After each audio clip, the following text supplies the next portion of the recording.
Good evening and welcome to AQA ALevel Physics, and today I'm going to talk about calculating the resultant electrostatic force an object would feel. Now what I'm going to do is I want to find the resultant force that this minus 2 nanocoulomb is feeling based on the fact that it's in between a plus 3 nanocoulomb charge and a plus 4 nanocoulomb charge. So how you normally work out resultant forces is if I was a box and I was being pulled by 10 newtons this way and 5 newtons this way, you would just you go 10 this way, 5 this way, you would take them away, and you're going to end up going 5 this way. That is the exact same thing that you do here. So what I'm going to do is I'm going to work out the force that this one is feeling being dragged towards this one here. So I'm going to call this the force from the 3. And I'm going to call this one the force from the 4. Now, I have already worked out their directions, and I can tell this because of the signs. This is a negative and this is a positive, so it's an attractive force.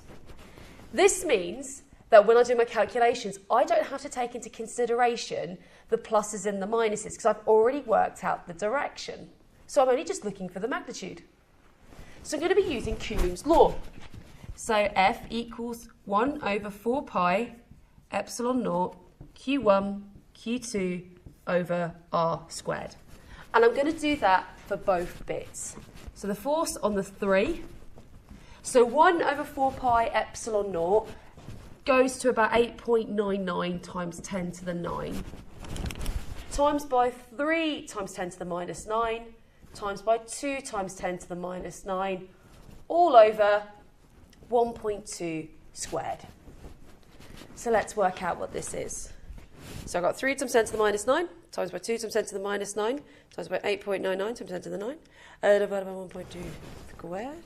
And I have an answer of 3.75 times 10 to the minus 8 newtons. So that is what it's going to be feeling in this direction here. So it's going to be 3.75 times 10 to the minus 8 newtons.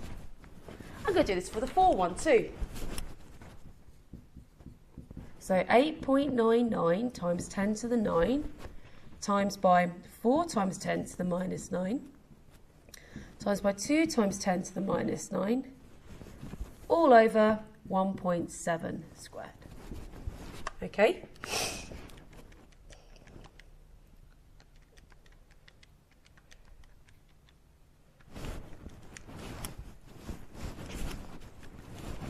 And that's going to give me an answer of 2.5, it's 49, let's give 49 times 10 to the minus 8 newtons. So in this direction, I'm going to be feeling 2.49 times 10 to the minus 8. So, as you would do in a normal situation, you would just take this one, and you would take them away from each other. So 3.75 times 10 to the minus 8, take away the answer there, and I end up with a resultant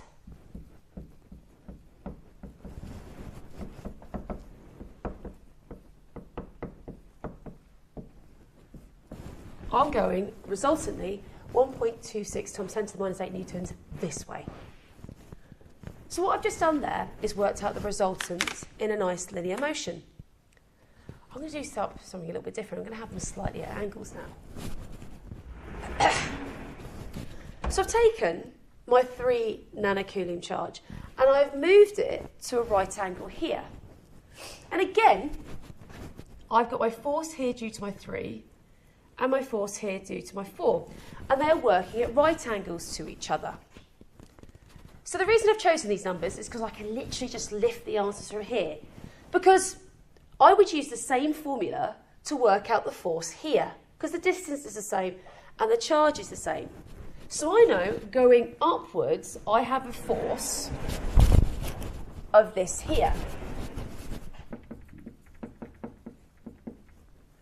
And I know going this way, I have a force of 2. And using, because I know they're at right angles to each other, using Pythagoras, I can work out my resultant force the object would feel.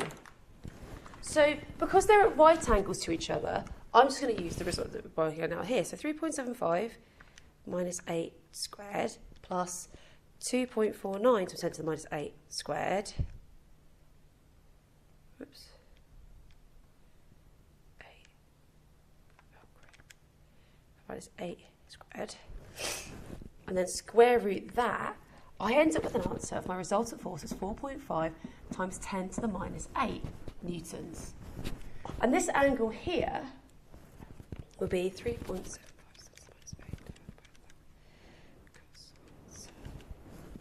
This angle here is going to be 33 degrees.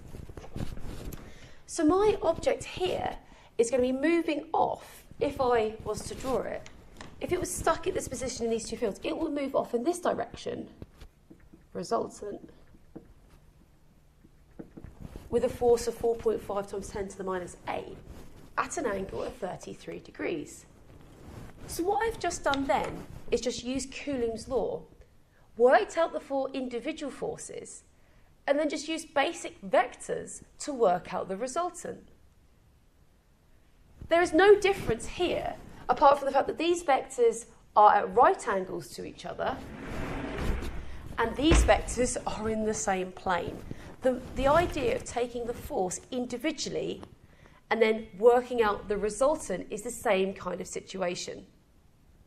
So that there is finding the resultant force of a charge using Coulombs' law and a little bit of vectors.